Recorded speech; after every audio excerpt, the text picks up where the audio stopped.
3, 4. 1, 2, 3, 4. Do do do do do do do do do do. Pow pow pow. All right, greetings. We rolling here in the wasteland, kicking from the survival pod. What's the topic today? We're still seeing the effects of Biden's inflation.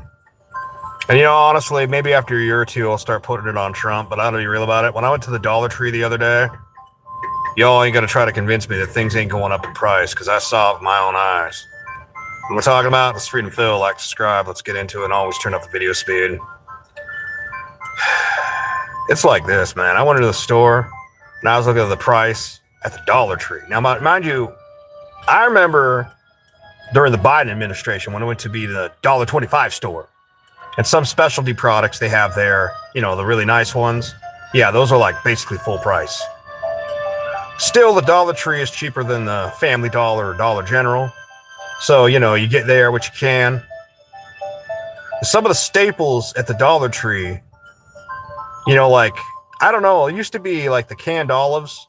They're a really good deal there. Like $1.25 is still a really good deal. Like my local grocery store in the little Rocky Mountain town, because it's the last stop before a giant, kind of fly fishing / hiking, hunting and fishing paradise zone. Like that same can of black olives is like, $2.49 to $2.99. And why? Because it's the last store. It's not that it costs that much more. You're only like 30 miles away from where that Dollar Tree is. No, they're just charging more because they can. It's just business, So I'd go down there and get those canned olives I got a whole picture of them, Natalie. A whole wheelbarrow full of them, black olives. And I got them for like $1.25 a can. Now, what's the point in that? Now that can might be $1.50. So you start questioning, am I going to purchase this? Like rice, staples, like basic staples. And so now I start questioning, is it cheaper to go to the Dollar Tree or cheaper to go to Walmart? So for a while there, the Dollar Tree, even at $1.25 versus 98 cents, was cheaper because you got a whole extra serving in that box. Now I'm looking at the Dollar Tree and they're like, you want $1.50? It's the same box.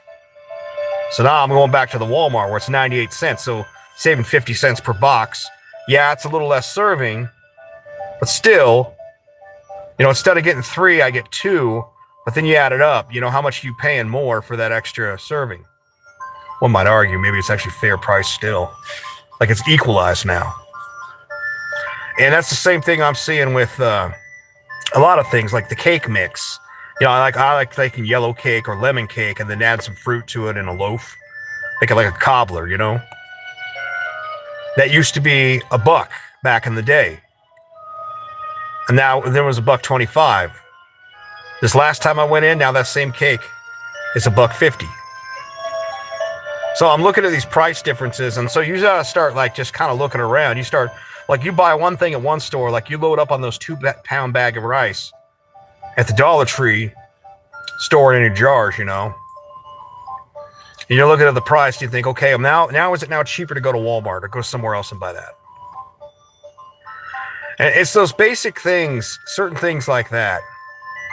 Ironically, candy is still dirt cheap at fucking the Dollar Tree. Like $1.25 like it was for a while, which used to be the dollar. And some of the chips are still affordable. But yeah, we're seeing late Biden inflation. I think you got to be president for about, I'd say, 2 years before we start blaming you. Maybe 1.5 to 2 years before we start blaming Trump for the problems. We're seeing that late Biden-style inflation. And that's where I look at it and I'm like, hey, how do you like it? How were all the stimmy checks? Back when all that shit was happening, I was driving truck. All that COVID. And then these same people will be out here complaining about, I can't afford a house. I can't afford a car. Well, were you for the stimmy checks? A lot of you weren't, by the way. A lot of you were like just working your jobs and doing what you got to do. But the reality of it is that there were a lot of people that were perfectly happy, especially the people that complained the most about the price at the grocery store. Price at buying a house. Like when I did my remodel on my house, we're in a slump market right now. I don't think it's worth selling my house at this point. When the interest rates go down, surprise, there'll be a housing boom again. And by the way, if you're an old boomer living in an oversized house, if the housing market improves, that'd be a good time to sell. Even if you just sell and buy a cheaper place somewhere else. Like, think about this one for a second. You sell your house for $500,000 to $700,000 or $1 million or whatever. If you're making a paltry 10% in the market, $500,000, you're still making $50,000 a year. Get yourself a fucking RV. Cheap piece of land somewhere. Go someplace that's warm. Buy a cheap house somewhere else in the country and have an RV for half the year. Like, literally, your house is not making you money. If you're an old person in a 3-4 bedroom house, your house is not making you money. I'm not a huge fan of real estate, to be honest. I like land. I hate houses. I like land. I don't like real estate. I don't know if that makes any sense, but because land is just a tiny little tax bill. But what we're looking at on the cost of housing, the cost of cars, some say some of it's the tariffs, and I won't say that's not part of the factor. That is part of it, but the reality is that, like, let's throw this out there. Before the tariffs got on, a Prius was about $30,000. After tariffs, a Prius is about $30,000. Before the tariffs were a thing, you couldn't buy a vehicle like a Ford Maverick, a little pickup like that. There were some, but not really.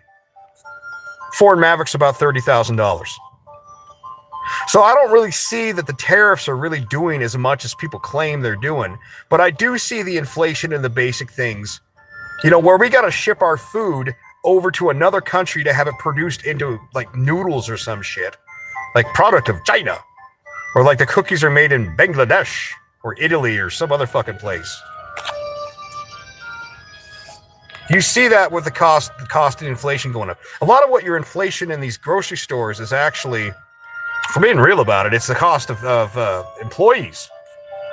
Because now the employees got to pay more for their rent, for the utilities, for their car. So that cost is passed on to the consumer and the wage increases that are necessary to keep employees. So that makes everything go up, which then makes everything else go up. So we're seeing late Biden inflation still to this day.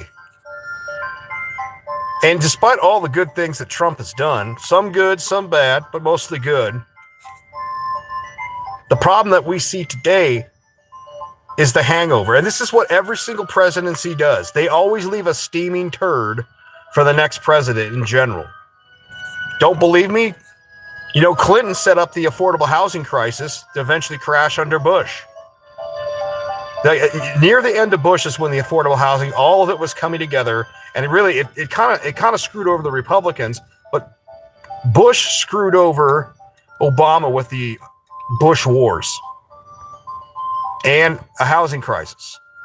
Obama screwed over the next group with the healthcare crisis.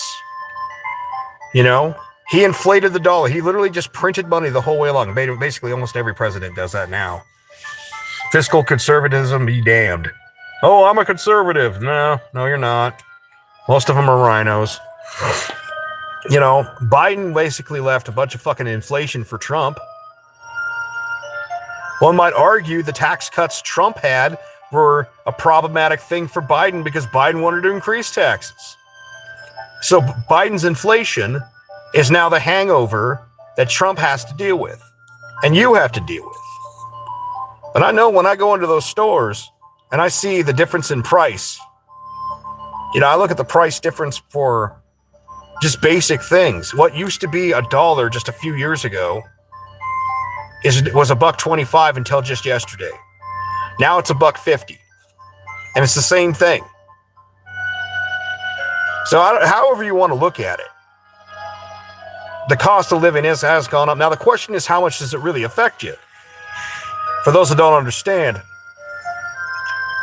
you go to a lot of places and people have food banks. And the same people going to the food bank generally have EBT. And once you've got that EBT, the question is your inflation really affecting you? Like way back in the day when I had EBT, I got $200 a month. And I could buy more than enough food Between going to the food banks and going and spending on a little other things, I usually have over $100 left over, or $200. So I ended up just buying like Papa Murphy's pizzas, you know, like take and bake. Because what the fuck else was I already had enough canned goods. I already had enough dried goods. There was no point on getting more of something I had more than enough of. And so, you know, these days I hear people are getting $250 to $300. Single person getting around $300 a month. The people on the system, the people that know how to go to the food banks, like I wish I got, if I got $300 a month in EBT, I don't, even $250, I don't know what the fuck I'd do with it. I'd be buying food for be like, sure, let's get another turkey. Shit, we got extra money. Let's get more ham. It's stupid, right? But once you have enough dried goods, you've got a 10-year supply of dried goods and canned goods. You know, you put a Mormon to shame once you got so much stored up food. You sit there and you think about it. You're like, what the fuck do I do with this money? That's part of the reason a lot of people on the system are fat. They'll go to the Dollar Tree, which, by the way, the candy is still $1.25. Big surprise.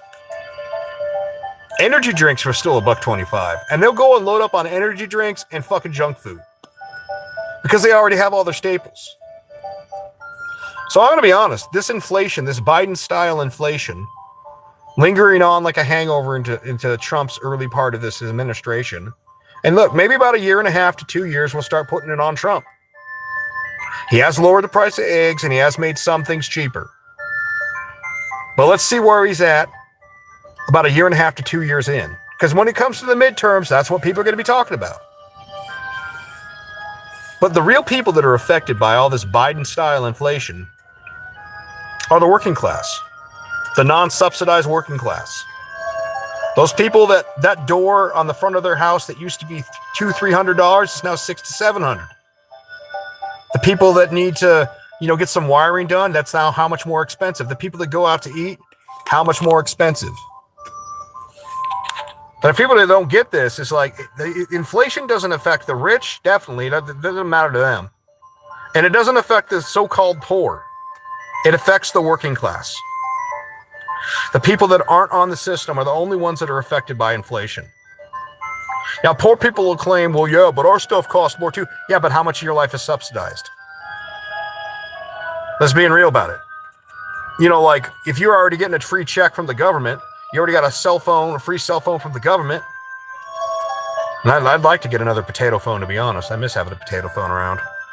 Because potato phone fucking recorded 240p. It was great. That's a whole side conversation.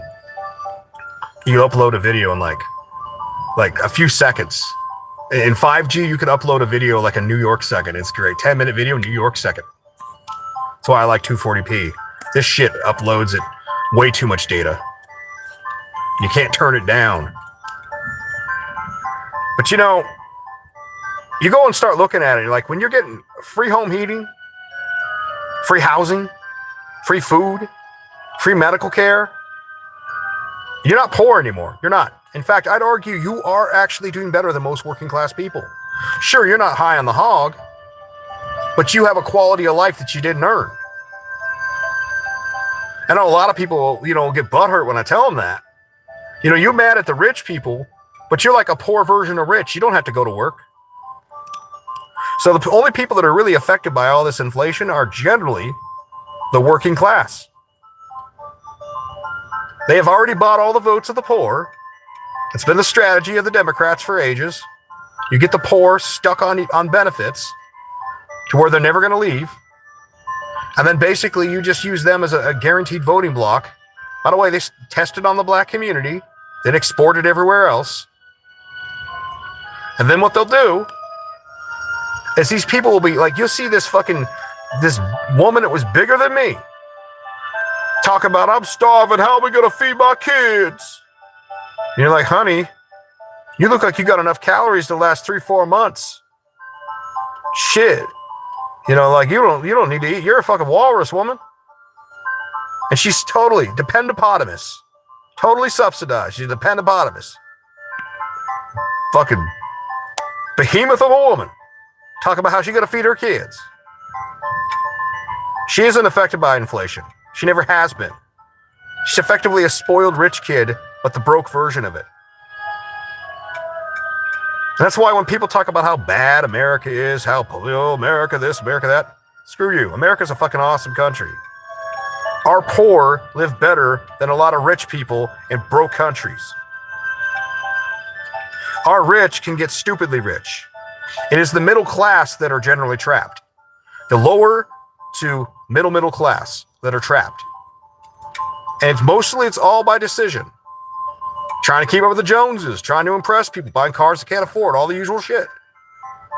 It's one reason I always recommend van life or tent or whatever. Live as cheap as possible so you can get somewhere. But yeah, man, when I go to the grocery store and I see the Dollar Tree, it's basically now becoming the Family Dollar. It ain't no Dollar Tree anymore. You know? Now it used to be the Dollar Tree was the cheap way to get your staples. Well, now what used to be, you bought $5 bought you 5 products, then it was 4 products, and now you got to spend $6 to get 4 products. I'm just saying, you start thinking from those numbers, and you're just seeing late stage Biden inflation. Sleepy Joe. Now all them roosters are coming home. Cows are coming home. It is what it is. What are you going to do about it? Just some thoughts. Freedom Phil, like, subscribe. Take it easy.